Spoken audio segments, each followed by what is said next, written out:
Good morning to all of you and Jai Hind to all of you. मैं दुर्गेश शाही मुख्यमंत्री Abhyuday portal योजना पर आपका हार्दिक स्वागत करता हूं और अपनी पॉलिटी की क्लास को आज हम आगे बढ़ाएं। तो पॉलिटी की आज की जिस क्लास में हम चर्चा करने जा रहे हैं वह भारतीय संसदीय व्यवस्था पार्लियामेंट्री सिस्टम का एक बहुत important chapter Indian constitution, chief minister and it's council of minister, मुख्यमंत्री और उनकी मंत्रिपरिषद की चर्चा हम करेंगे। देखिए,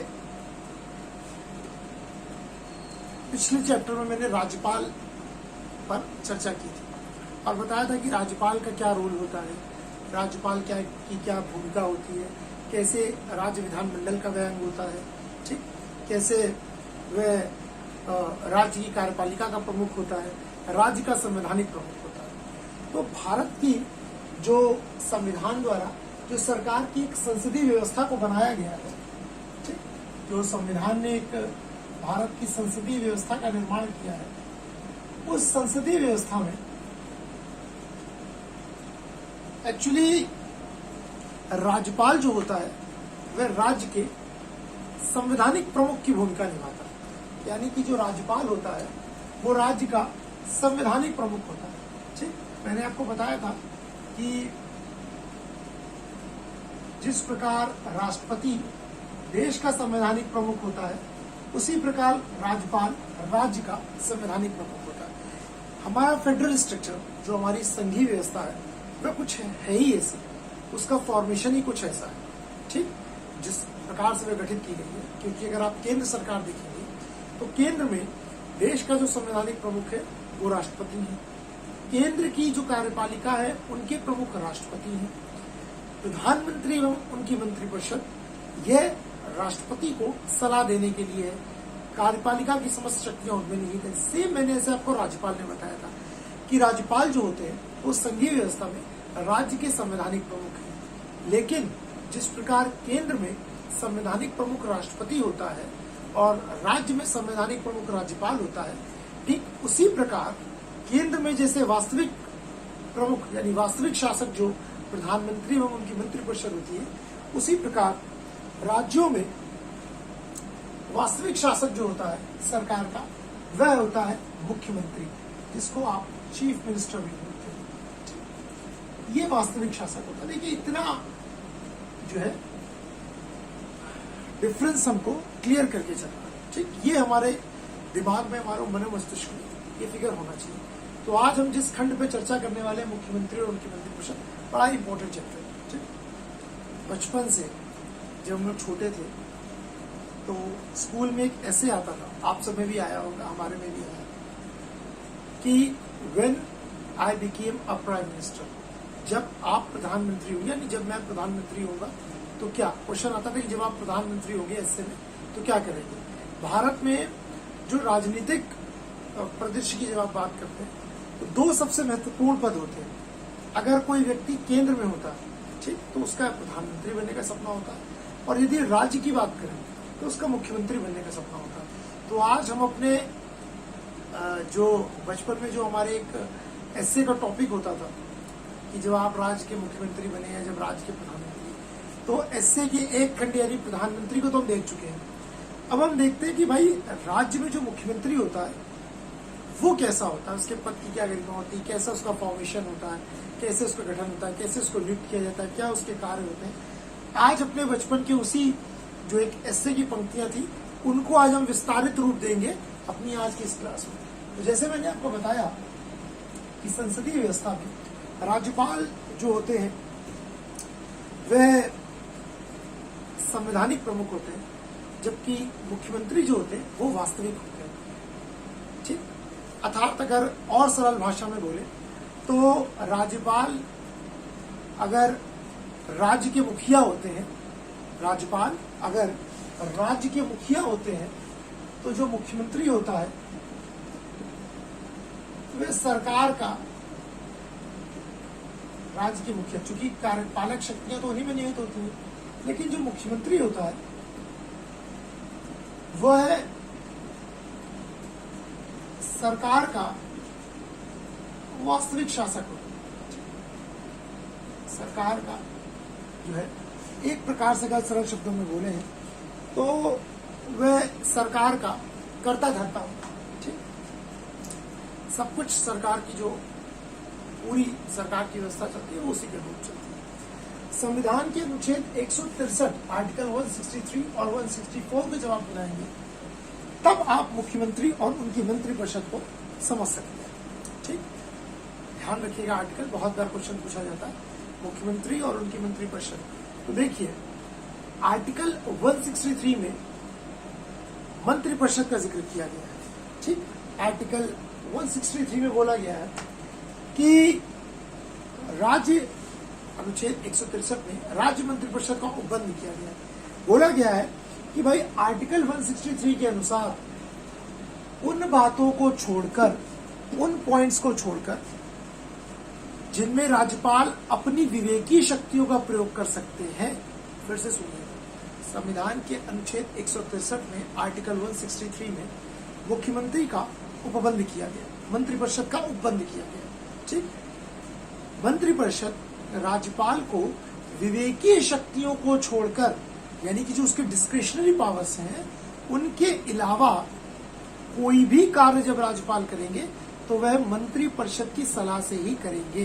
ठीक, सेम जैसे हम लोग ने पढ़ा था प्रधानमंत्री में कि राष्ट्रपति समस्त अपनी विवेकीय शक्तियों को छोड़कर जो भी कार्य करेंगे वह मंत्रिपरिषद की सलाह में करेंगे। तो आर्टिकल 163 में जो है वो मंत्रिपरिषद का जिक्र किया गया है कि मंत्रिपरिषद का मुख्य दायित्व जो है राज्यपाल जो है सब कुछ मंत्रिपरिषद की सलाह से करेंगे और इस मंत्रिपरिषद का जो प्रमुख होगा वह मुख्यमंत्री होगा, यानी जो काउंसिल ऑफ मिनिस्टर का चीफ होगा वो कौन होगा? Chief minister. आर्टिकल 164(1) में, आर्टिकल 164(1) में मुख्यमंत्री के गठन की बात की गई है।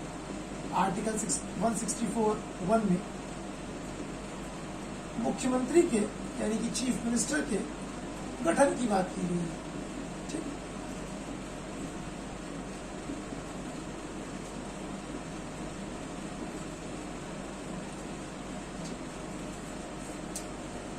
अब भाई 163 के अनुसार मंत्रिपरिषद होगी और 164(1) के अनुसार मुख्यमंत्री होगी। ठीक, और काम क्या है मुख्यमंत्री और उनकी मंत्रिपरिषद का? सरकार का संचालन करना और राज्यपाल जो कि राज्य के संवैधानिक प्रमुख और कार्यपालक यानी कार्यपालिका शक्ति की राज्य के जो मुखिया हैं, यानी सरल भाषा में जो राज्य के मुखिया हैं, वो सभी कार्य मुख्यमंत्री और उनकी मंत्रिपरिषद की सलाह से करेंगे। तो आइए समझते हैं कि ये जो मंत्रिपरिषद के प्रमुख मुख्यमंत्री हैं, चीफ मिनिस्टर हैं, जो अमूमन भारतीय व्यवस्था है, ठीक है, उसमें दो शक्तिशाली पद, केंद्र में प्रधानमंत्री और राज्य के मुख्यमंत्री जो है उनको समझते हैं कि उस मुख्यमंत्री की नियुक्ति कैसे होती है। तो जैसे मैंने आपको बताया 164 में बात की गई है, उसमें लिखा गया है कि राज्यपाल मुख्यमंत्री की नियुक्ति करेंगे, यानी कि मुख्यमंत्री की नियुक्ति कौन करेगा?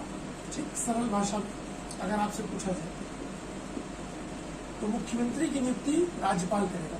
देखिए कंपैरेटिव स्टडी करिएगा, है ना, जो मैं हमेशा आपसे बोलता हूँ, कंपैरेटिव स्टडी किसी भी तैयारी की जान होती है।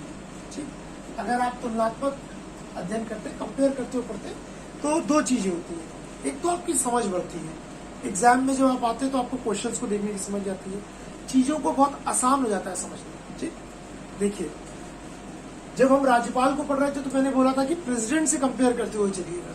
आज जब हम मुख्यमंत्री और उनकी मंत्रिपरिषद को पढ़ रहे हैं तो जो मैंने आपकी जो प्रधानमंत्री और उनकी मंत्रिपरिषद को पढ़ाया था तो उससे थोड़ा कंपेयर करते हुए चलिएगा। ठीक, चलिए, तो मुख्यमंत्री की नियुक्ति राज्यपाल करेगा। तो क्या भाई राज्यपाल किसी भी व्यक्ति को मुख्यमंत्री नियुक्त कर सकता है क्या? नहीं, राज्यपाल किसी भी व्यक्ति को मुख्यमंत्री नियुक्त कर देगा ऐसा नहीं। ठीक, भाई लिखा गया है कि राज्यपाल मुख्यमंत्री की नियुक्ति करेगा, पर राज्यपाल ऐसे स्वतंत्र नहीं कि जिसको मन करेगा उसी को कर देगा। ठीक, ऐसी परिस्थिति भी आती है कि राज्यपाल जिनको चाहते हैं मुख्यमंत्री नियुक्त करते हैं।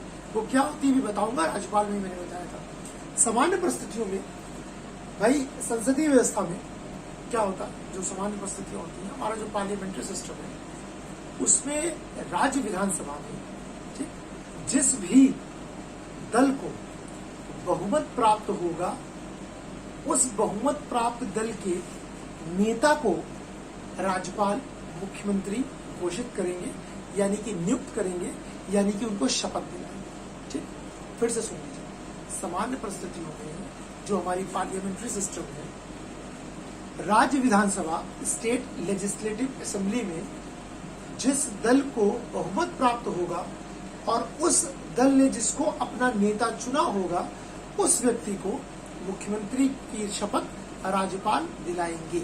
ठीक, उस व्यक्ति को मुख्यमंत्री मुख्यमंत्री की नियुक्ति या मुख्यमंत्री को शपथ राज्यपाल दिलाएंगे। लेकिन मैंने आपसे बोला कि सामान्य परिस्थितियों में, तो भाई असामान्य परिस्थितियां क्या होती है? मानिए, अच्छा सेम एज इट इज आप देखिएगा सेंट्रल में भी है, राष्ट्रपति प्रधानमंत्री की नियुक्ति करेंगे अर्थात उनको शपथ दिलवाएंगे। लेकिन क्या राष्ट्रपति किसी भी व्यक्ति को कर सकते थे? हमने वहां भी समझा था ना, वहां पे भी जिसको लोकसभा में जिस भी दल को बहुमत प्राप्त होगा उस दल ने जिसको अपना नेता चुना होगा उस बहुमत प्राप्त दल के नेता को ही राष्ट्रपति प्रधानमंत्री की शपथ दिलाते थे।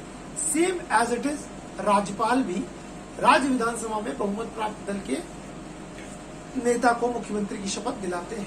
सेम। अब आगे आते हैं भाई, ये तो वही सामान्य परिस्थितियों की बात है। असामान्य परिस्थितियां क्या होती है? असामान्य परिस्थितियां का तात्पर्य यहाँ ये है कि मानिए किसी दल को राज्य विधानसभा में बहुमत नहीं मिला, यानी किसी पार्टी को अगर स्टेट लेजिस्लेटिव असेंबली के जो इलेक्शन होते हैं उसमें मेजॉरिटी नहीं मिली, है ना। स्टेट लेजिस्लेटिव असेंबली के इलेक्शन से ही में हम लोग देखिए 2 बार जो है वोटिंग करने जाते हैं लोकप्रिय उसके लिए। एक बार प्रधानमंत्री के लिए, प्रधानमंत्री देश के सबसे लोकप्रिय व्यक्ति होते हैं।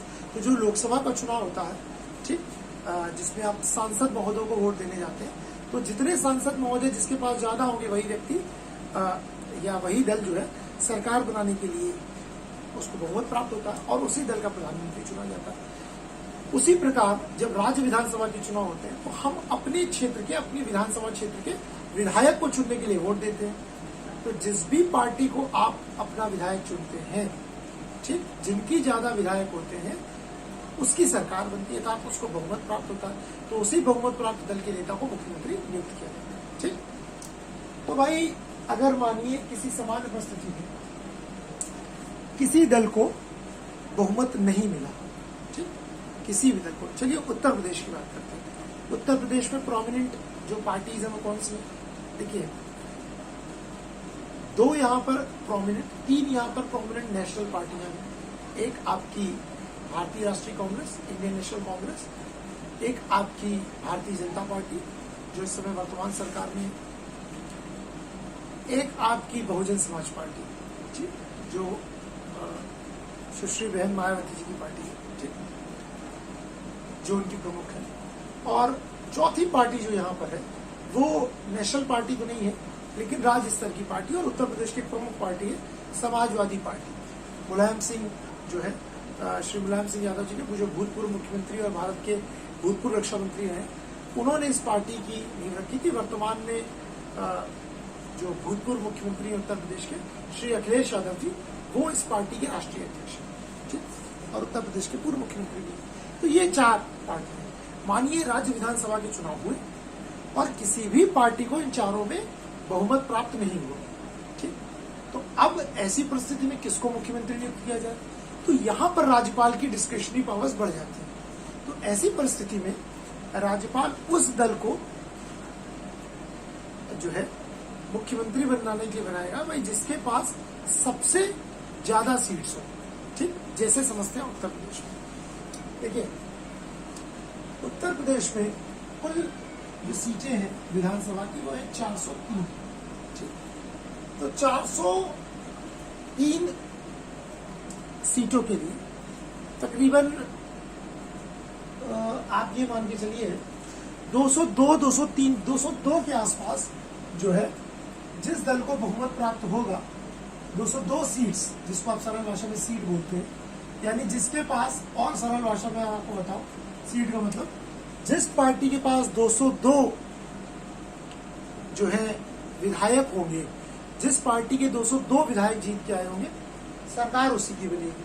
ठीक, अब मानिए इस 202 के जादुई आंकड़े को इन चारों पार्टियों में, कांग्रेस, बीजेपी, बीएसपी और समाजवादी पार्टी एसपी, इन चारों में कोई 202 के जादुई आंकड़े को नहीं छुपाया बहुमत की, भाई क्योंकि 202 मिल गया तब तो एक पार्टी को मेजोरिटी मिल गई, तब तो कोई बात ही नहीं है, सामान्य परिस्थिति हो गई। वो जिसको अपना नेता चुनेंगे, राज्यपाल उनको मुख्यमंत्री नियुक्त कर देंगे। लेकिन राज्यपाल की डिस्क्रिशनरी पावर तब बढ़ती है जब किसी को बहुमत ना मिला, चारों पार्टियों में किसी को बहुमत ना मिले, यानी कि 202 का मैजिकल फिगर किसी को प्राप्त ना हो 403 में। अब आ गया मुद्दा कि अब राज्यपाल किसको जो है वो चीफ मिनिस्टर अपॉइंट करेंगे। तो अब मानिए जिसको भी इन चारों दलों में सबसे ज्यादा मैक्सिमम सीट मिली होगी, ठीक, उनको राज्यपाल आमंत्रित करेंगे।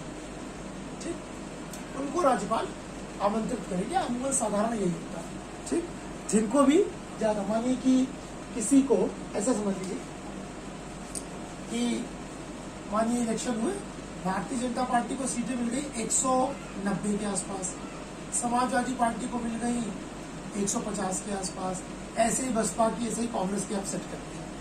तो मेजोरिटी किसी के पास नहीं है।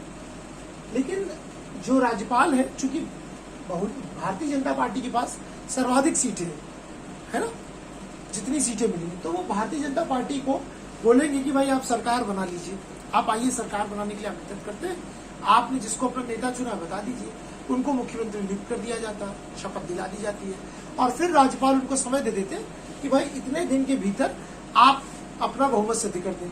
ठीक, लेकिन राज्यपाल किसी जो है अपने व्यक्तिगत फैसले द्वारा भी मुख्यमंत्री की नियुक्ति कर सकते हैं। भाई यहाँ पर तो जिसको जा रहा है उसको बुला लिया, भाई आप बहुमत सिद्ध कर दीजिए।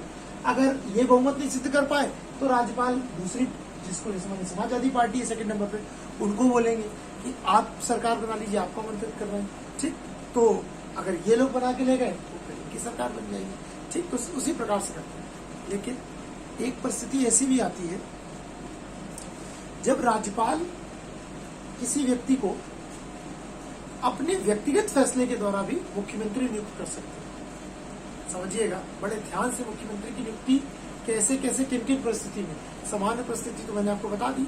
फिर जब अगर त्रिशंकु विधानसभा बने, यानी कि हंग असेंबली, किसी भी पार्टी को अगर राज्य विधानसभा में बहुमत न मिले तब क्या होगा। और यदि तीसरी कंडीशन मैंने बताई कि राज्यपाल अपने व्यक्तिगत यानी अपने पर्सनल डिसीजन के आधार पर भी किसी को चीफ मिनिस्टर यानी कि मुख्यमंत्री अपॉइंट कर सकते हैं, वो परिस्थिति क्या होगी। देखिए वो परिस्थिति क्या है, जब कभी मुख्यमंत्री की मानिए कार्यकाल चल रहा है और अपने पद पर आसीन रहते हुए मुख्यमंत्री की मृत्यु हो जाए, आकस्मिक रूप से डेथ हो जाए, ठीक, ऐसी परिस्थिति में, या फिर मतलब कार्यकाल के दौरान उनकी मृत्यु हो जाए, माननीय मुख्यमंत्री का टेन्योर चल रहा है और कार्यकाल के बीच में ईश्वर न करे किसी मुख्यमंत्री की मृत्यु हो जाती है।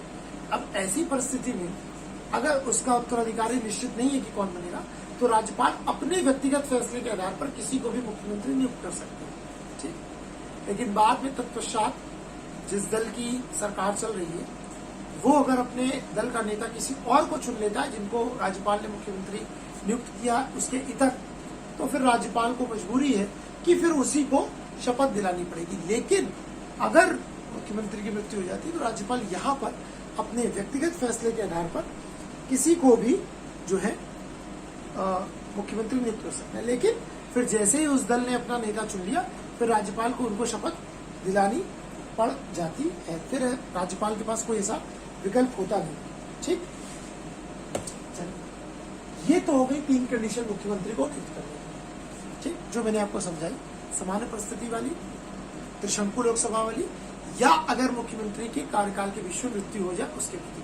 ठीक, राज्यपाल ऐसे भी किसी व्यक्ति को मुख्यमंत्री नियुक्त कर सकते हैं जो कि विधानमंडल का सदस्य ही ना हो, यानी कि विधानसभा के विधान मंडल के दोनों सदनों में से किसी का सदस्य ना हो। ठीक, देखिए अमूमन जगहों पे, जब मैं भी अगला चैप्टर स्टेट लेजिस्लेचर पढ़ाऊंगा तो बताऊंगा, अमूमन जगहों पर जो है भारत में जैसे वर्तमान में 28 राज्य है ना, तो 28 में आप ये मान के चलिए तकरीबन 22 राज्यों में एक ही सदन है, विधानसभा। ठीक, 6 ही जगह है जहां पर 2 सदन है। तो वो कहाँ पर है, मैं आपको जब विधान परिषद अभी पढ़ाऊंगा तो बताऊंगा। उत्तर प्रदेश में विधान परिषद है, क्योंकि हम उत्तर प्रदेश पोर्टल पर है मुख्यमंत्री जी के। ठीक, तो यूपी पीसीएस की दृष्टि से हम समझते हैं उत्तर प्रदेश में विधान परिषद है, यानी उत्तर प्रदेश में राज्य विधानमंडल के 2 सदन है। एक विधान परिषद जिसको आप उच्च सदन यानी कि अपर हाउस बोलते हैं, एक विधानसभा जिसको हम लेजिस्लेटिव असेंबली यानी कि लोअर हाउस यानी कि लोकप्रिय सदन बोलते हैं। ठीक, जिस प्रकार संसद में लोकसभा को लोअर हाउस बोला जाता है और वो लोकप्रिय सदन होता है, उसी प्रकार राज्य विधानमंडल में अमूमन जो मुख्यमंत्री होते हैं वो राज्य विधान सभा के सदस्य होते हैं, यानी जो चुनकर आते हैं। भाई चूंकि जैसे प्रधानमंत्री जो अक्सर लोकसभा के होते हैं, ठीक, कभी कुछ लोग जो है 6 प्रधानमंत्री जो है वो राज्यसभा के भी सदस्य रहे। उसी प्रकार 90% जो मुख्यमंत्री राज्यों के अपॉइंट होते हैं वो विधानसभा के सदस्य होते हैं। कभी कभी वो विधान परिषद के भी होते हैं सदस्य, है ना। लेकिन राज्यपाल के ऊपर है कि वो एक ऐसे व्यक्ति को भी मुख्यमंत्री नियुक्त कर सकता है जो दोनों में से किसी भी सदन का सदस्य ना हो। यही चीज मैंने आपको प्रधानमंत्री भी बताई थी, है ना। लेकिन ऐसे व्यक्ति को 6 माह के भीतर 6 मंथ्स के अंदर दोनों में से, उत्तर प्रदेश के हिसाब से मैं बता रहा हूं, यूपी के हिसाब से राज्य विधान परिषद या फिर राज्य विधानसभा, दोनों में से राज्य विधान परिषद या राज्य विधानसभा दोनों में से किसी एक का सदस्य बनना पड़ेगा, किसी एक का सदस्य बनना पड़ेगा। तो यही चीज मुख्यमंत्री में भी है, यही चीज मंत्री में भी है। तो किसी भी व्यक्ति को राज्यपाल मंत्री या मुख्यमंत्री दोनों अपॉइंट कर सकते हैं, भले ही वह दोनों में से किसी भी सदन का सदस्य ना हो। लेकिन ऐसे व्यक्ति को जिसको मुख्यमंत्री नियुक्त किया जा रहा है या मंत्री नियुक्त किया जा रहा है, उसको 6 माह के भीतर दोनों में से किसी एक सदन की सदस्यता ग्रहण करनी है। फॉर एग्जाम्पल समझते हैं, जब मैंने आपको प्रधानमंत्री बताए थे तो मैंने बताया था कि जब मनमोहन सिंह जी जो थे, उनको जब प्रधानमंत्री राष्ट्रपति ने नियुक्त किया, यानी कि जब उनको शपथ दिलवाई, तो वो संसद के दोनों सदनों में से किसी के सदस्य नहीं थे, ना राज्यसभा के ना लोकसभा के, है ना। मैंने आपको प्रधानमंत्री क्लास में डिटेल में बताया था कि कुछ परिस्थितियां ऐसी उत्पन्न हुई कि मनमोहन सिंह जी को आकस्मिक रूप से प्रधानमंत्री के रूप में जो है शपथ दिलानी पड़ी। तो उस समय तो प्रधानमंत्री जी किसी भी सदन के सदस्य नहीं थे, तो राष्ट्रपति ने उनको दिलवाया और 6 माह के भीतर उन्होंने असम से जो है राज्यसभा का चुनाव लड़ा और जीतकर राज्यसभा में आ गए। यही चीज राज्य विधानमंडल में भी होती है। राज्यपाल ने किसी भी ऐसी व्यक्ति को मुख्यमंत्री नियुक्त कर दिया जो दोनों में से किसी सदन का सदस्य न हो। इस बार का ही देखते हैं, वर्तमान में जो निवृत्त हमारे मुख्यमंत्री हैं श्री योगी आदित्यनाथ जी, हम लोग को पता है कि ये गोरखपुर उत्तर प्रदेश में एक जिला है, गोरखपुर लोकसभा संसदीय क्षेत्र से ये चुनकर आते थे सांसद महोदय के रूप में। ठीक, तो ये पिछले 5 बार से लगातार गोरखपुर से जो है लोकसभा सांसद जो है लोकसभा के सदस्य के रूप में सांसद बनकर चुनकर आते थे और काफी भारी बहुमतों से जीत कर आते थे। आज तक कभी कोई चुनाव हारे नहीं है। ठीक है, बहुत कम उम्र में ही, जो 25 वर्ष की उम्र होती है लोकसभा के सदस्य बनने के लिए, 25-26 साल की उम्र शायद इनकी थी जब ये पहली बार सदस्य चुने गए, तो 5 बार है। तो जब उत्तर प्रदेश के चुनाव हुए और भारतीय जनता पार्टी को बहुमत मिला, क्योंकि भारतीय जनता पार्टी ने किसी को अपना मुख्यमंत्री का फेस नियुक्त नहीं किया था कि भाई ये मुख्यमंत्री का फेस है। तो जब भारतीय जनता पार्टी भारी बहुमत से जनता ने अपना मत दिया, अब हुआ भाई किसको मुख्यमंत्री के लिए वो किया जाए। तो फिर काफी 2-3 नाम चर्चा में थे। तो जो नाम फाइनल हुआ बीजेपी भारतीय जनता पार्टी की ओर से, वो नाम थे श्री योगी आदित्यनाथ जी। अब चीज वही आई, योगी आदित्यनाथ तो चूंकि लोकसभा के जो है सदस्य थे, यानी सांसद महोदय थे, तो वो कैसे मुख्यमंत्री बन सकते हैं। तो फिर उनको लोकसभा से जो है अपने लोकसभा की जो उनका सदस्यता थी उसे त्यागपत्र देना पड़ा। ठीक, इसीलिए फिर गोरखपुर में उपचुनाव हुए। ठीक, और समाजवादी पार्टी वहां पर जीत गई थी, है ना। आपको याद होगा वो क्रॉस बड़ा चर्चा में रहा था, क्योंकि गोरखपुर सीट योगी आदित्यनाथ जी 3-3, 2.5-3, 4 लाख वोट से जीत कर आते थे। ठीक है, तो वो सीट जो है समाजवादी पार्टी के उपचुनाव में चली गई थी। तो बड़ा चर्चा पर चर्चा का विषय रही कि मुख्यमंत्री जी की अपनी जहां से वो रहकर आए, ठीक, वहां से, चूंकि गोरक्षनाथ पीठ की जो है ये महंत भी है, बड़ा चर्चा में रहा था। वापस जब लोकसभा के चुनाव हुए तो इस समय वर्तमान में गोरखपुर से रवि किशन जी सांसद। तो मुख्यमंत्री जी ने लोकसभा की जो योगी आदित्यनाथ जी हैं उन्होंने लोकसभा की संस्था से त्यागपत्र दिया। अब चूंकि वो वहां से त्यागपत्र हुआ भाई तभी बन सकते हैं, और यहाँ तो दोनों में से किसी के सदस्य थे नहीं, लेकिन उनको मुख्यमंत्री नियुक्त कर दिया गया और तत्पश्चात 6 माह के भीतर उन्होंने विधान परिषद की सदस्यता जो है चुन लिए गए विधान परिषद के लिए और ये हो गया। तो यानी कि राज्यपाल किसी भी ऐसे व्यक्ति को मुख्यमंत्री नियुक्त कर सकते हैं जो संसद के दोनों सदनों में से किसी का भी सदस्य ना हो, लेकिन ऐसे व्यक्ति को 6 माह के भीतर जो है संसद के किसी भी एक सदन की जो है सदस्यता ग्रहण करनी पड़ेगी। ठीक, चलिए, शपथ मुख्यमंत्री को कौन दिलाते हैं वो मैंने आपको बताया कि मुख्यमंत्री को शपथ राज्यपाल दिलाते हैं, है ना। क्योंकि बहुत बार क्वेश्चन आता है कि सीएम को शपथ कौन दिलाता है, तो मुख्यमंत्री को शपथ हमेशा राज्यपाल यानी कि गवर्नर दिलाते हैं। राज्यपाल यानी कि गवर्नर दिलाते हैं। ठीक, तो शपथ में तो जाना नहीं है, वही सारी चीजें होती है कि भाई मैं भारत के संविधान के प्रति श्रद्धा और सत्यनिष्ठा रखूंगा, प्रभुसत्ता और एकता अखंडता बनाए रखूंगा, ये सामान्य सी चीजें, उसको उसमें जाने की जरूरत नहीं है। ठीक, अब हम आते हैं कि भाई मुख्यमंत्री का कार्यकाल कितना होता है। देखिए, सामान्यतः तो मुख्यमंत्री का कार्यकाल निश्चित नहीं होता।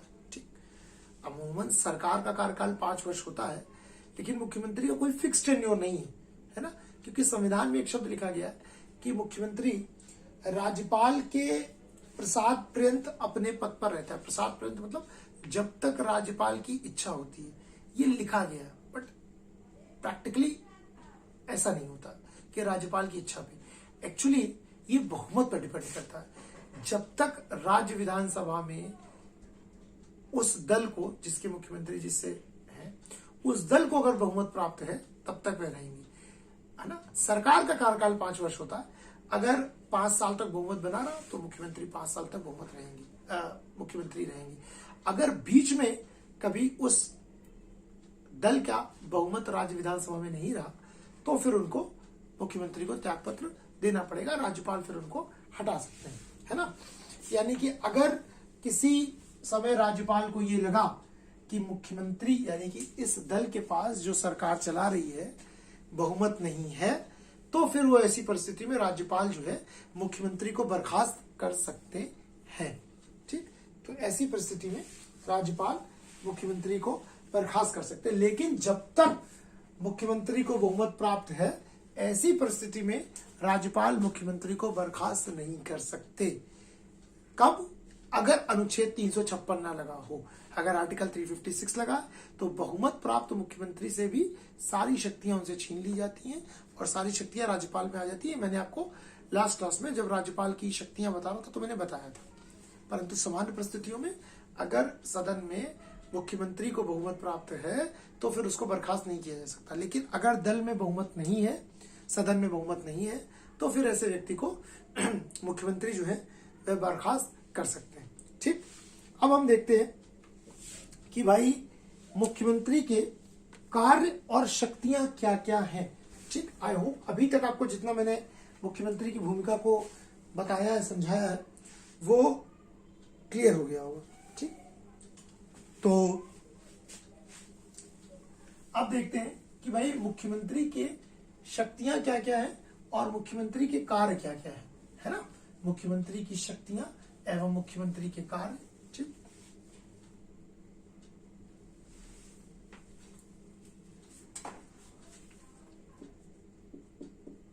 मुख्यमंत्री की शक्तियां एवं कार्य, powers and work of CM, क्या शक्तियां हैं, क्या कार्य हैं। ठीक, देखिए सबसे महत्वपूर्ण तो उसके कार्य और उसकी शक्तियां ही है ना। जब ये समझेंगे तभी तो समझ में आएगा कि भाई मुख्यमंत्री क्या क्या कार्य कर सकते हैं, क्या क्या उनकी शक्तियां होती हैं। तो देखिए मुख्यमंत्री की कार्य और शक्तियों को देखने के लिए हम इनको कुछ पार्ट्स में कैटेगराइज करेंगे। ठीक, कि जैसे मंत्रिपरिषद के संबंध में मुख्यमंत्री की क्या क्या शक्तियां हैं, मंत्रिपरिषद के संबंध में, है ना। भाई मंत्रिपरिषद से जब वह राब्ता करेगा, ठीक, तो कैसा होगा, उसके पास क्या क्या पावर्स है। जब वह राज्यपाल से राब्ता करेगा तब, यानी राज्यपाल के संबंध में उनके पास कौन सी शक्तियां, और जब वह राज्य विधानमंडल के संबंध में रहेगा, यानी कि सदन के दोनों उसके, राज्य विधानमंडल मतलब जो राज्य विधानसभा और विधान परिषद दोनों की बात हो रही है। तो जब राज्य विधानमंडल के संबंध में उनकी, उसके पास कौन कौन सी शक्तियां हैं। ठीक, तो सबसे पहला हम उठाते हैं नंबर 1 मंत्रिपरिषद के संबंध में। तो देखते हैं भाई मंत्रिपरिषद के संबंध में कौन कौन सी पावर्स हैं इनके पास, है ना। मंत्रिपरिषद के संबंध में भाई राज्यपाल किसकी नियुक्ति करेंगे, मुख्यमंत्री की। राज्यपाल मुख्यमंत्री को शपथ दिलाएंगे, है ना। अब मुख्यमंत्री की सलाह पर ही राज्यपाल मंत्रियों को नियुक्त करेंगे। ठीक, सबसे पहला पावर तो यही है,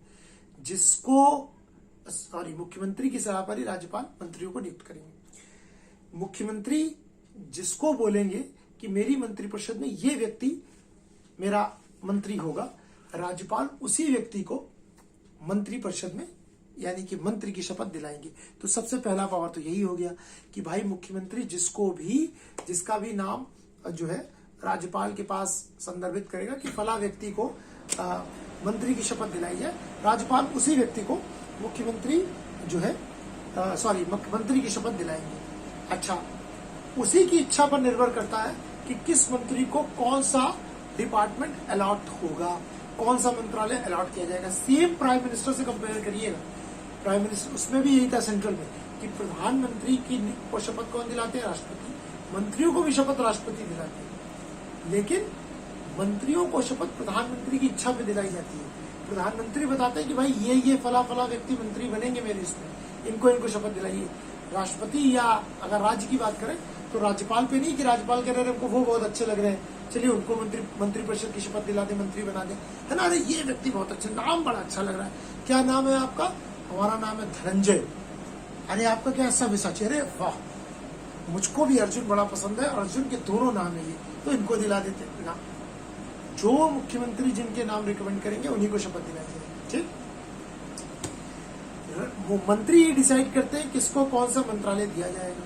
ठीक, मंत्री के पास मुख्यमंत्री ही डिसाइड करते हैं कि किस मंत्री को कौन सा मंत्रालय दिया जाएगा। ये मुख्यमंत्री की मंत्रिपरिषद के रूप में पावर है कि जब भी मुख्यमंत्री चाहेंगे तब उस समय में उस मंत्री के मंत्रिमंडल में फेरबदल कर सकते हैं। मानिए किसी को गृह मंत्री बनाया गया, मुख्यमंत्री का मन बदल गया कि ये व्यक्ति जो है गृह मंत्रालय के रूप में कार्य संभाल नहीं पा रहे, हटाओ इनको ऐसा करो वित्त मंत्री बना दो। ठीक, या हटाओ इनको किसी दूसरे विभाग का पशुपालन मंत्री बना दो। ठीक, या मानव संसाधन विकास मंत्री बना दो। तो कुछ भी हो सकता है। ये मुख्यमंत्री के शक्तियां हैं, वो जिसकी उसकी इच्छा पर निर्भर करता है। जिसको जो मंत्रालय देना चाहे दे, जब फेरबदल करना चाहे फेरबदल कराए, जिस समय चाहे वो किसी भी मंत्री को अपने मंत्रिपरिषद से हटा सकता है। वो राज्यपाल को सिफारिश करेगा कि मैं इस मंत्री को जो है अपने मंत्रिमंडल से हटा रहा हूं, तो आप इनको बर्खास्त कर दिए, तो राज्यपाल को बर्खास्त करना पड़ता है। वो जब चाहे बीच में किसी भी सदस्य को मंत्रिपरिषद यानी मंत्री की शपथ के लिए रिकमेंड कर सकता है बीच में, तो राज्यपाल उनको करेंगे। किसी को हटा सकता है, राज्यपाल से रिकमेंडेशन करेगा भाई इनको हटा दो, तो वो बोल देगा कि तुम त्याग पत्र दो, तो मंत्री को त्याग पत्र देना पड़ेगा। किसी को कह देगा कि भाई आओ शपथ लो, तो व्यक्ति शपथ लेगा। तो ये मुख्यमंत्री के विवेक पर निर्भर करता है, मुख्यमंत्री की शक्तियां। ठीक, इसी प्रकार चूंकि वो शासन का, सरकार का प्रमुख होता है, तो वो मंत्रिपरिषद का भी अध्यक्ष होता है ना। मुख्यमंत्री मंत्रिपरिषद का अध्यक्ष होता है। जितनी मंत्रिपरिषद है वो मुख्यमंत्री की ही चारों ओर चक्कर काटती रहती है ना। अगर मंत्रिपरिषद जो है एक समझ लीजिए घेरा है, तो मुख्यमंत्री उसकी धुरी है। ये सारे मंत्रिपरिषद मुख्यमंत्री के आसपास ही जो है चक्कर काटते रहते हैं, ठीक, परिक्रमा करते रहते हैं। तो मुख्यमंत्री मंत्रिपरिषद की बैठकों की अध्यक्षता करता है, मंत्रिपरिषद के फैसलों को प्रभावित कर सकता है, क्योंकि उसकी इच्छा पे ही समानता जो है, बोला जाता है कि हर कार्य मंत्रिपरिषद की इच्छा पर होता है, परंतु समानता जो मुख्यमंत्री चाहते हैं, सरल भाषा में कार्य वही होते हैं, है ना, क्योंकि वो शासन का प्रमुख होता है, सबसे लोकप्रिय व्यक्ति होता है। भाई वह अगर अपने कार्य से त्यागपत्र दे दे, ठीक, तो पूरी मंत्रिपरिषद को त्यागपत्र देना पड़ता है ना। अगर मुख्यमंत्री ने बीच में, मानिए किसी भी परिस्थिति में जो उनको लग रहा हो, अगर मुख्यमंत्री ने त्यागपत्र दिया तो संपूर्ण मंत्रिपरिषद को त्यागपत्र देना पड़ता है। लेकिन मैंने अभी क्या बताया, अगर मंत्रिपरिषद में किसी मंत्री ने त्यागपत्र दिया तो मंत्रिपरिषद को फर्क नहीं पड़ता ना मुख्यमंत्री को, लेकिन अगर मुख्यमंत्री ने त्यागपत्र दे दिया तो संपूर्ण मंत्रिपरिषद को त्यागपत्र देना पड़ता है। उसी क्षण जो है वो खत्म हो जाती है। क्यों? क्योंकि मुख्यमंत्री मंत्रिपरिषद का मुखिया होता है, और जब मुखिया ही जो नहीं है तो फिर खत्म। लेकिन अगर किसी मंत्री ने इस्तीफा दे दिया तो फिर मंत्रिपरिषद को फर्क नहीं पड़ता, ठीक, तो फिर मंत्रिपरिषद को फर्क नहीं पड़ता। फिर समझ लीजिए, मुख्यमंत्री अगर त्यागपत्र देगा, चाहे उसके पास बहुमत ना हो इस परिस्थिति में, चाहे किसी और परिस्थिति का हो, तो पूरी मंत्रिपरिषद को त्यागपत्र देना पड़ेगा। क्यों? क्योंकि मंत्रिपरिषद मुखिया है, मुख्यमंत्री मुखिया है, और अगर मुखिया ही नहीं है तो फिर मंत्री क्या करेंगे, ठीक। दूसरा, अगर कोई मंत्रिपरिषद का मंत्री त्यागपत्र दे देता है बीच में कार्यकाल के, तो मंत्रिपरिषद को कोई फर्क नहीं पड़ता, जाइए नए मंत्री आ जाएंगे, ठीक। ये तो हो गई उसकी मुख्यमंत्री की मंत्रिपरिषद के संबंध में शक्तियां। आइए हम समझते हैं कि राज्यपाल के संबंध में मुख्यमंत्री की कौन कौन सी शक्ति, ठीक। राज्यपाल के संबंध में मुख्यमंत्री की कौन कौन सी शक्ति है? देखिए, ये तो मैंने बताया भाई कि जो राज्यपाल होते हैं वो राज्य के संवैधानिक प्रमुख होते हैं, और जो मुख्यमंत्री होते हैं वो राज्य के वास्तविक प्रमुख होते हैं, शासन के वास्तविक प्रमुख होते हैं, है ना। राज्यपाल सरकार का मुखिया होता है सरल भाषा में, और ये जो संपूर्ण मंत्रिपरिषद है उनका मुखिया होता है। राज्यपाल कैसे कार्य करेंगे? राज्यपाल हमेशा मंत्रिपरिषद की सलाह से कार्य करेंगे। मैंने आपको बताया आर्टिकल 163। जो मुख्यमंत्री होता है, जब आप राज्यपाल के साथ उसके संबंध देखेंगे तो यहाँ पर वह मंत्रिपरिषद और राज्यपाल के बीच में संवाद का प्रमुख तंत्र है। यानी राज्यपाल जो है, गवर्नर साहब जो है, जो कि काउंसिल ऑफ मिनिस्टर यानी कि मंत्रिपरिषद की सलाह से कार्य करेंगे, इन सब के बीच में संवाद का प्रमुख तंत्र है मुख्यमंत्री। मंत्रिपरिषद जो भी फैसले लेती है उन सब से राज्यपाल को अवगत कराने का कार्य है मुख्यमंत्री का, है ना। मंत्रिपरिषद जो भी फैसले प्रशासनिक, कार्यपालिका वाले, विधायिका वाले जो भी निर्णय लेती, उन सब फैसलों से मुख्यमंत्री राज्यपाल को अवगत कराता है, ठीक। यानी कि राज्य के कार्यों के प्रशासन संबंधी हो, विधायिका संबंधी कार्य हो, सबकी जानकारी मुख्यमंत्री राज्यपाल को जो है वो संसूचित करते हैं। और अगर सरल भाषा में आप समझिए तो काउंसिल ऑफ मिनिस्टर जो भी डिसीजन लेती है, जो भी निर्णय लेती है, सब मुख्यमंत्री ही राज्यपाल को जो है संदर्भित करते हैं या बताते हैं कि भाई ऐसा ऐसा, ठीक। इसके अलावा राज्यपाल अगर राज्य के प्रशासनिक कार्यों और विधायी कार्यों से संबंधित, राज्यपाल राज्य के प्रशासनिक एडमिनिस्ट्रेटिव वर्क्स और लेजिस्लेटिव वर्क से संबंधित अगर कोई स्वयं जानकारी मांगे तो मुख्यमंत्री को वो जानकारी राज्यपाल को देनी होगी। ठीक, पहले में क्या था? पहले में ये था कि मुख्यमंत्री स्वयं मंत्रिपरिषद के सारे निर्णयों से राज्यपाल को अवगत कराते हैं। दूसरे में क्या है? दूसरे में ये कि राज्यपाल को जब आवश्यकता हो कि भाई राज्य के कौन से प्रशासनिक कार्य हैं, कौन से विधायी कार्य हैं, तो उन सब की जानकारी मुख्यमंत्री को राज्यपाल को देनी है। इसके अलावा अगर किसी विषय को किसी मंत्री ने निश्चित कर लिया है, डिसाइड कर लिया है, लेकिन मंत्रिपरिषद ने उस पर डिसाइड नहीं किया, उस विषय पर विचार नहीं किया है, तो फिर राज्यपाल जो है मुख्यमंत्री से बोल सकते हैं कि भाई राज्यपाल से महोदय से कि भाई ये इस मंत्री ने डिस्कस किया, बाकी किसी ने नहीं, तो आप जो है उस मैटर को कहा करिए, सेंड करिए, कंडक्ट इधर की ओर आप जो है मंत्रिपरिषद की समक्ष रखिए। बिना मंत्रिपरिषद के विचार किए फिर वो चीज जो है फाइनलाइज्ड नहीं होगी। ठीक, तो ये जब मुख्यमंत्री राज्यपाल के संबंध में आते हैं तो ये उनकी पावर्स है। इसके अलावा कुछ और महत्वपूर्ण अधिकारियों जिनकी नियुक्ति राज्यपाल करते हैं, मैंने आपको बताया था, जैसे महाधिवक्ता है ना, advocate general, attorney general of state, ठीक, राज्य लोक सेवा आयोग के अध्यक्ष है ना, और राज्य लोक सेवा आयोग के सदस्यों की नियुक्ति, राज्य निर्वाचन आयुक्त की नियुक्ति, मैंने आपको बताया था ना कल राज्यपाल में तीनों चीजें, एक तो अटॉर्नी जनरल ऑफ स्टेट है ना, यूपीपीएससी जैसे मानिए राज्य लोक सेवा आयोग, स्टेट पब्लिक सर्विस कमीशन के हेड और मेंबर। अब चूंकि हम उत्तर प्रदेश में, तो उत्तर प्रदेश लोक सेवा आयोग के जो भी अध्यक्ष और सदस्य होंगे उन सब की नियुक्ति, और राज्य निर्वाचन आयुक्त अर्थात state election commissioner, state election commissioner का अपॉइंटमेंट कौन करता है? राज्यपाल करते हैं। लेकिन ये जो भी अपॉइंटमेंट यानी कि नियुक्ति राज्यपाल करते हैं वो मुख्यमंत्री से परामर्श करके ही करते हैं, है ना।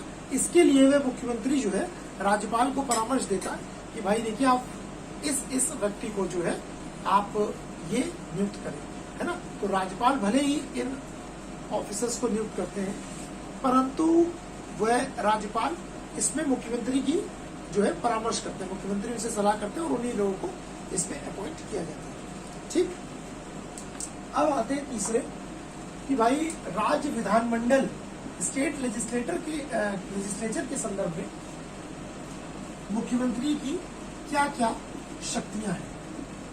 देखिए राज्य विधानमंडल के संदर्भ में उसकी सबसे प्रमुख शक्ति है वह ये है कि वह राज्यपाल को रिकमेंड करता है राज्य विधानमंडल का सत्र बुलाने के लिए। ठीक, जब मुख्यमंत्री कहते हैं सामान्यतः तभी जो है राज्यपाल विधानसभा का सत्र बुलाते हैं, ठीक, कि भाई आप ऐसा इसमें सत्र बुला लीजिए। तो राज्यपाल जो है वो मुख्यमंत्री की सलाह पर विधानसभा का सत्र बुलाते हैं और उन्हीं की सलाह पर वो सलाह दे सकता है। इस तरह से मुख्यमंत्री जो है राज्यपाल को सलाह देता कि भाई अब इस समय सत्र बुलाइए, इस समय सत्र को जो है आप विघटित कर दीजिए, स्थगित कर दीजिए।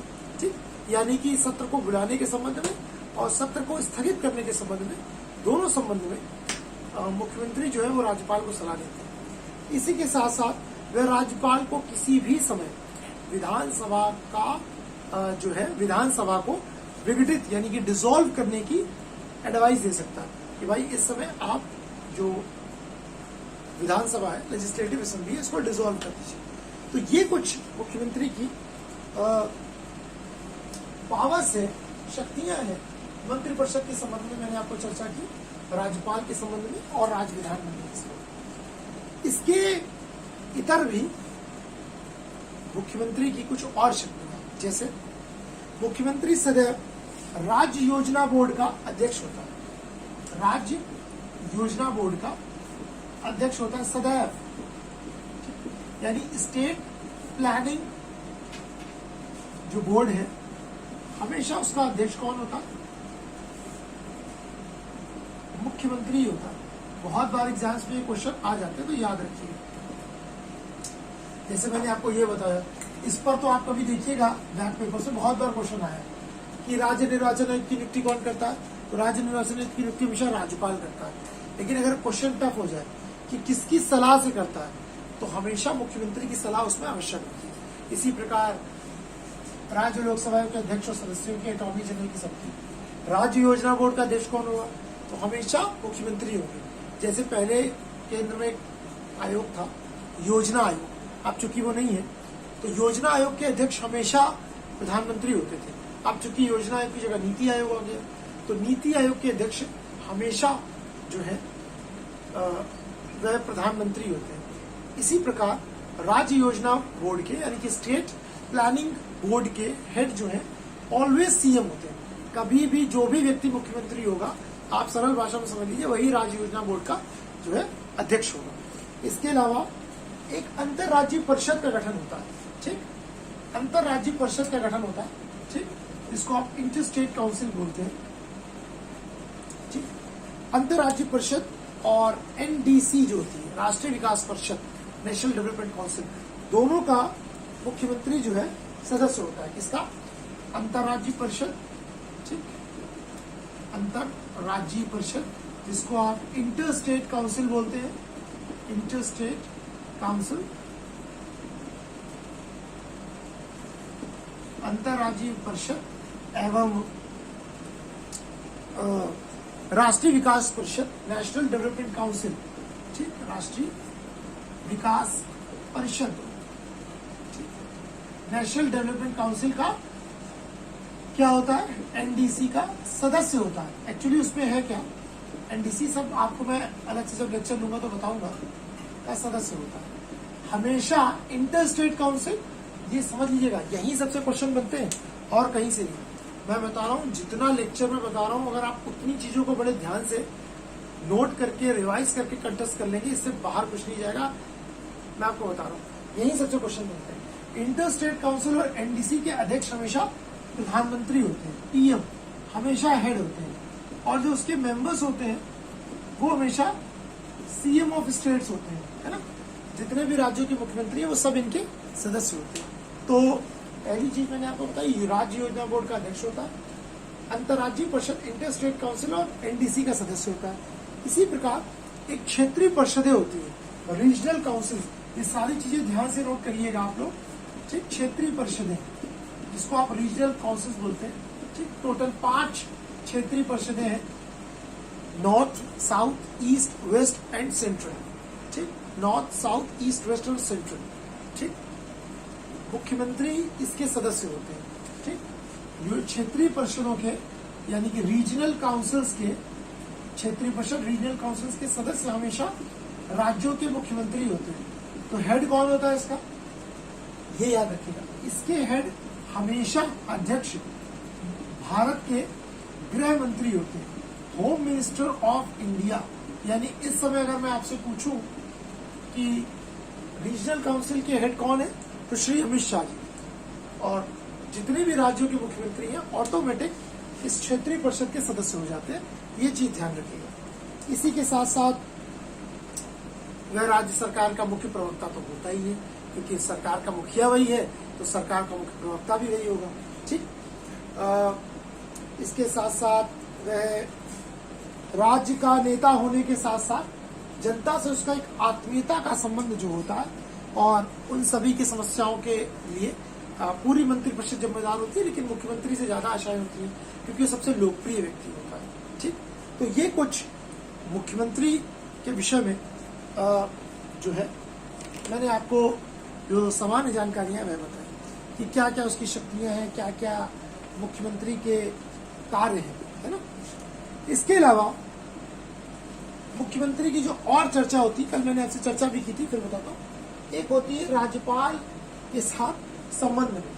अक्सर राज्यपाल के साथ संबंध में मैंने बताया कि उनकी क्या क्या चीजें होती है, लेकिन अक्सर मुख्यमंत्री और राज्यपाल के बीच में एक क्लैश भी चलता रहता है ना, क्योंकि राज्यपाल के विषय में कल मैंने आपको बताया था कि राज्यपाल राज्य का संवैधानिक प्रमुख है ना। राज्य की समस्त कार्यपालिका शक्तियां उसमें निहित हैं, ठीक। वह राज्य का मुखिया है, लेकिन वह केंद्र सरकार का प्रतिनिधि भी है। तो केंद्र सरकार का प्रतिनिधि होने के नाते कल मैंने आपको बताया था जब केंद्र में सरकार अलग होगी, राज्य में सरकारें अलग होंगी, तो एक क्लैश की, एक टकराहट की स्थिति मुख्यमंत्री और राज्यपाल के बीच में होने लग जाती है। अक्सर राज्यपाल अपनी शक्तियों का दुरुपयोग करते हैं, अक्सर राज्यपाल जो है अपनी सीमाओं का अतिक्रमण करते हुए जब मुख्यमंत्री को किसी चीज के लिए आदेश देने लग जाते हैं, तब जो है राज्यपाल और मुख्यमंत्री के बीच में टकराहट देखने को मिलती है। अक्सर समय समय पर जो है राज्यपाल और मुख्यमंत्रियों के बीच में राज्यों में टकराहट देखने को मिलती है, जब राज्यपाल किसी चीज पर ओवरलैप करके उनको आदेश दे देते हैं। चूंकि राज्यपाल का भी कर्तव्य है कि संवैधानिक तंत्र जो है राज्य का बना रहे, चूंकि राज्य का मुखिया है, राज्य की कार्यपालिका शक्तियां उसी में, एग्जीक्यूटिव पावर्स।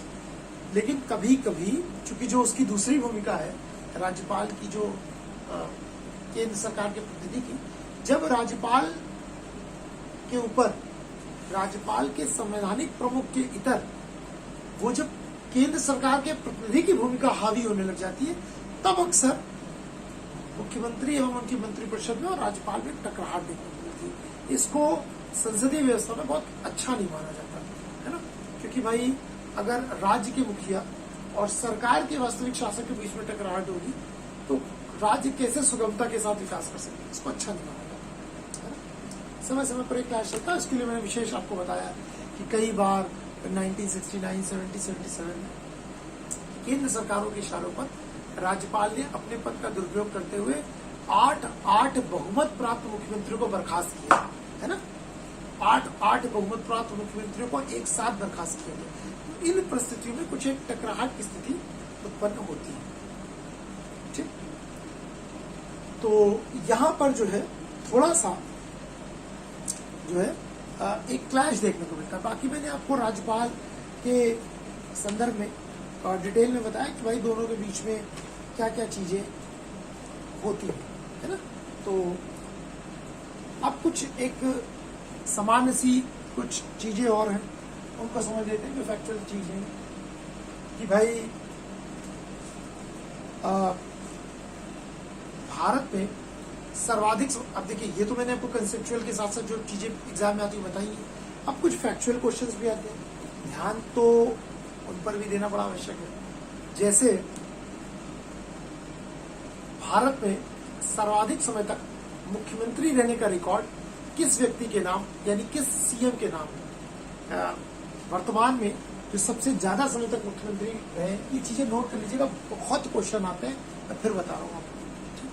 तो सर्वाधिक समय तक जो मुख्यमंत्री रहे हैं किसी प्रदेश के, वो है पवन कुमार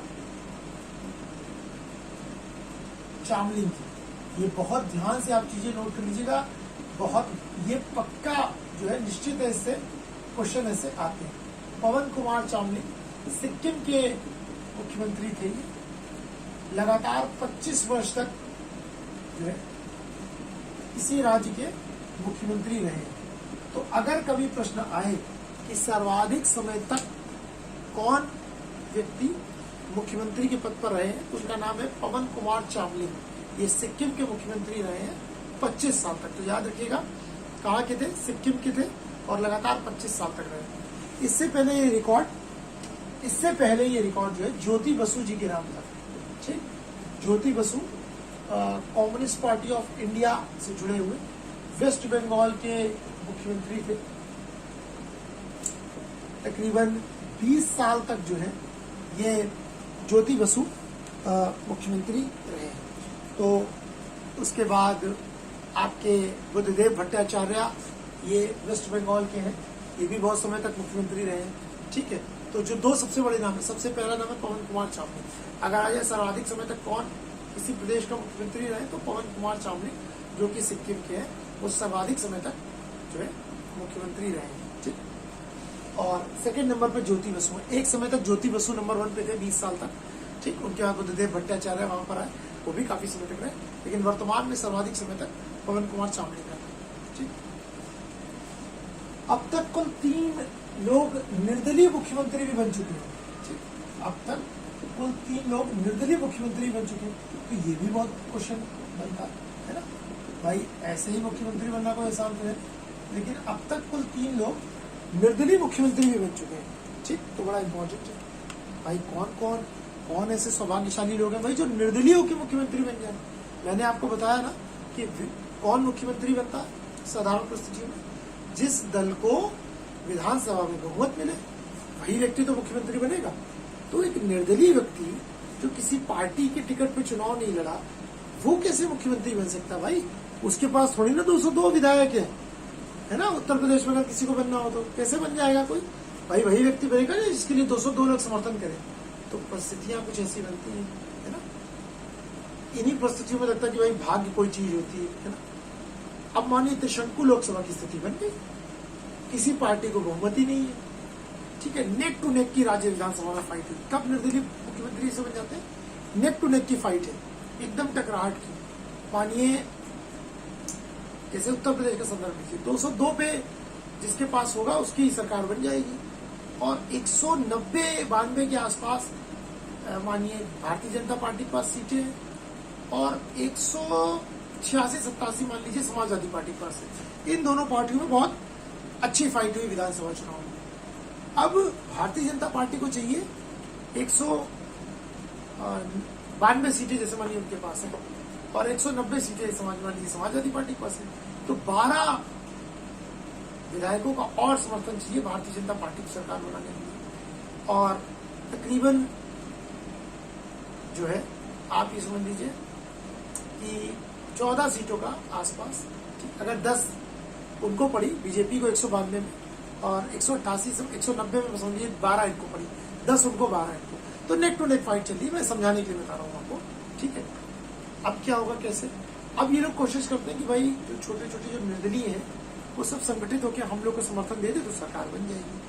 लेकिन मानिए कोई जो 7-8 निर्दलीय है ना, वो अड़ गए, वो लोग विधायक जो निर्दलीय अपने उससे जीत कर आए कि हाँ ठीक है भाई हम समर्थन दे देंगे, लेकिन हम सिर्फ मंत्री पद से संतुष्ट नहीं होंगे, हम लोग 10 लोग आपको समर्थन देंगे, 10 में जो 8 या 9 लोग हैं उनको मंत्री परिषद की शपथ दिलाई जाए और मुझको मुख्यमंत्री की शपथ दिलाई जाए। तो ऐसी परिस्थिति में क्या होगा, अब जो दल जितना अच्छा उनको ऑफर देगा वो स्वीकार कर लेंगे। तो ऐसे 3 लोग जो है निर्दलीय मुख्यमंत्री बन गए। अब आप सोचिए कि एक भाग्य जैसी परिकल्पना होती है, ठीक, वो परिस्थितियों में जमती है। जब आप ये देखेंगे तो लगेगा कुछ लोग ऐसे होते हैं। अब देखिए इस बार पश्चिम बंगाल के चुनाव हुए, वहां पर टीएमसी जीत कर आई, ठीक, और पश्चिम बंगाल में एक ही सदन है, वो क्या है, राज्य विधानसभा।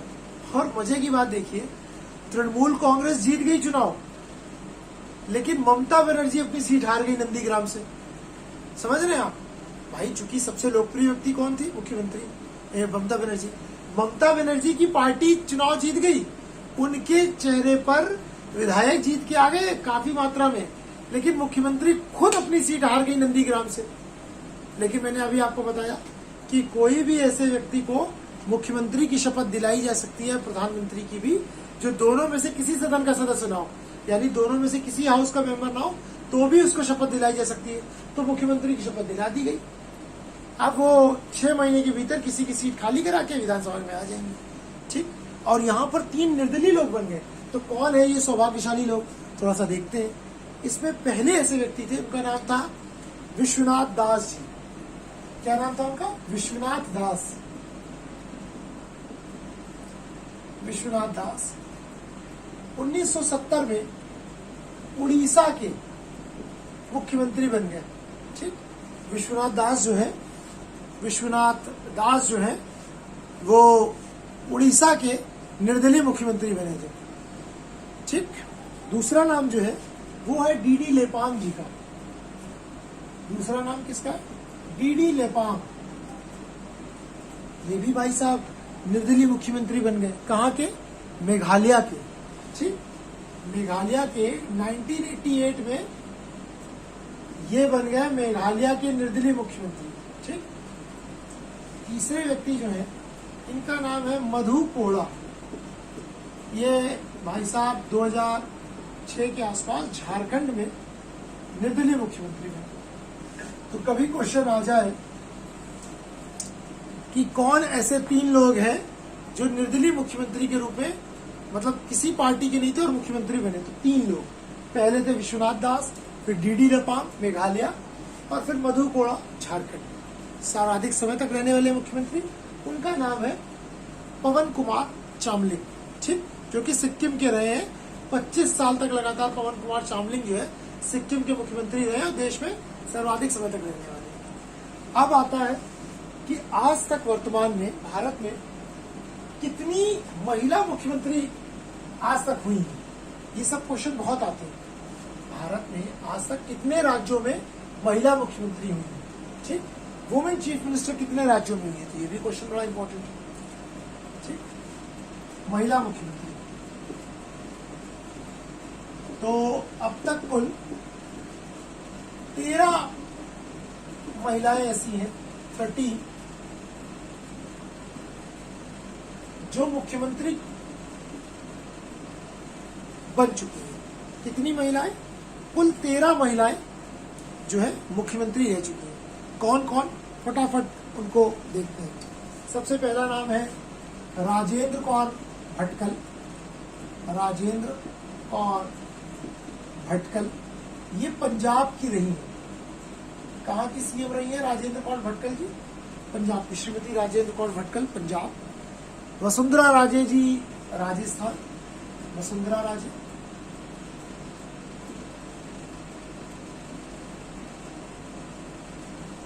राजस्थान। तीसरा नाम आप हैं उमा भारती जी, ये मध्य प्रदेश की रही है। उमा भारती जी सब लोग परिचित हैं इनसे। भारतीय जनता पार्टी की ये भी एक एमपी थी, मंत्री रही है। ये मध्य प्रदेश की रही है। और सुचेता कृपलानी जी, ये, और मायावती जी, ये 2 लोग जो हैं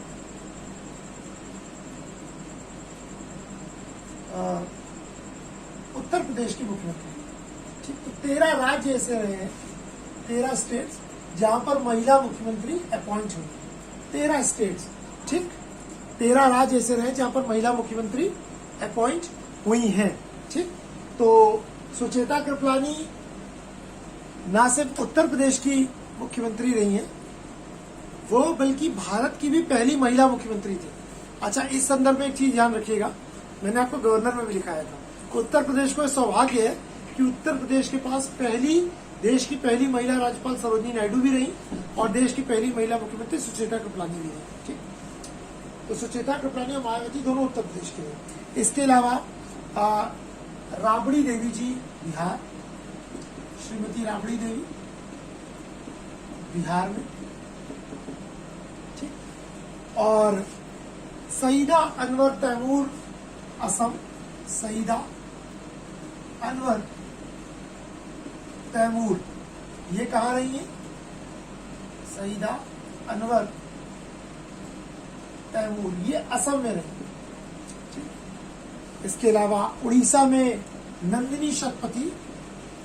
नंदिनी शतपथी, ये उड़ीसा में, उड़ीसा की मुख्यमंत्री ये रही है नंदिनी शतपथी जी, ठीक। गोवा में शशिकला काकोडकर। शशिकला काकोडकर, ये गोवा की रही है। जानकी रामचंद्रन और जयललिता जी, ये दोनों रही हैं तमिलनाडु की। और दिल्ली में सुषमा स्वराज और शीला दीक्षित। सुषमा स्वराज जी अब दोनों लोग नहीं है इस दुनिया में, जयललिता जी भी नहीं है, शीला दीक्षित जी भी नहीं है, ठीक। सुषमा स्वराज जी भी नहीं है। बड़ी ओजस्वी लीडर थी, बड़ी अच्छी लीडर थी दिल्ली की। तो ये कितने हो गए? 1 2 3 4 5 6 7 8 9 10 10 राज्य हो गए, ठीक। और मैंने आपको लिखा है 3 राज्य। तो 3 राज्य और कौन से हैं? तो जो 3 राज्य और हैं वो है जहां पर महिला मुख्यमंत्री रह चुकी हैं, एक तो वर्तमान में है 11वां राज्य, वो है, लिख लेते हैं यहाँ पर 1 2 3 4 5 6 7 8 9। याद रखिएगा, क्वेश्चन बन जाते हैं, नाम से भी आ जाते हैं, स्टेट से भी आ जाते हैं, कहाँ कहाँ महिला मुख्यमंत्री रही है। तो 11वां नाम है श्री ममता बनर्जी जी का, जो कि आपको पता है, बताने की आवश्यकता नहीं है, बड़ा चर्चित नाम है, वेस्ट बंगाल। तो कितने हो गए? 11। इस समय जो वर्तमान में उत्तर प्रदेश की राज्यपाल है, वे गुजरात की मुख्यमंत्री भी रह चुकी हैं, आनंदीबेन पटेल जी। और 13वां नाम है महबूबा मुफ्ती जी। महबूबा मुफ्ती ये जम्मू कश्मीर की सीएम है। तो 13 राज्य आपके सामने है, 13 राज्य और तकरीबन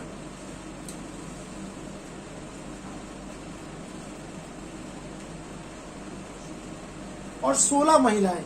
ठीक, अगर आप महिलाएं को गिने तो 1 2 3 4 5 6 7 8 9 10 11 12 13 14 15। देखिए, याद रखिएगा कि 13 राज्यों में महिला मुख्यमंत्री रही हैं और 16 महिलाएं आज तक सीएम के पोस्ट पे अपॉइंट हो चुकी हैं। तो 13 राज्य ऐसे रहे हैं जहां पर महिला मुख्यमंत्री रही हैं और 16 महिलाओं को आज तक मुख्यमंत्री के रूप में अपॉइंट किया गया है। ठीक, इसके अलावा कुछ ऐसे भी मुख्यमंत्री रहे हैं जो मुख्यमंत्री रहते हुए उपचुनाव हार गए। जैसे एक मैंने नाम अभी आपको बताया, श्रीमती ममता बनर्जी जी, है ना, मुख्यमंत्री थी, चुनाव लड़ी, अपनी सीट से चुनाव हार गई। एक कैलाश नाथ काटजू जी थे, मध्य प्रदेश में, ये चुनाव हार गए थे। त्रिलोकीनाथ सिंह थे, उत्तर प्रदेश में थे और उपचुनाव हार गए थे। शिबू सोरेन झारखंड में चुनाव हार गए थे। उमर अब्दुल्ला 2 सीटों से चुनाव लड़े, वो हार गए। शीला दीक्षित चुनाव लड़ी, वो हार गई। ठीक, हेमंत सोरेन चुनाव लड़े, वो हार गए।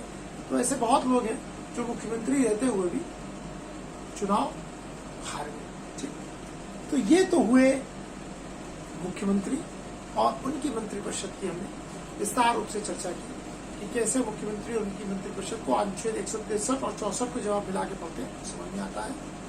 राज्यपाल मुख्यमंत्री की नियुक्ति करते हैं, है ना, किसको? जिस दल के बहुमत प्राप्त नेता को।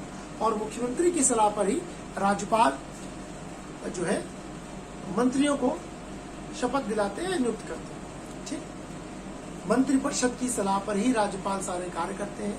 राज्य की कार्यपालिका की सारी शक्तियां मंत्रिपरिषद की जो है वो राज्यपाल में निहित होती है। अब ये राज्यपाल के ऊपर निर्भर करता है कि वह शक्तियों का अपने प्रयोग स्वयं करे या अपने अधीनस्थों के द्वारा।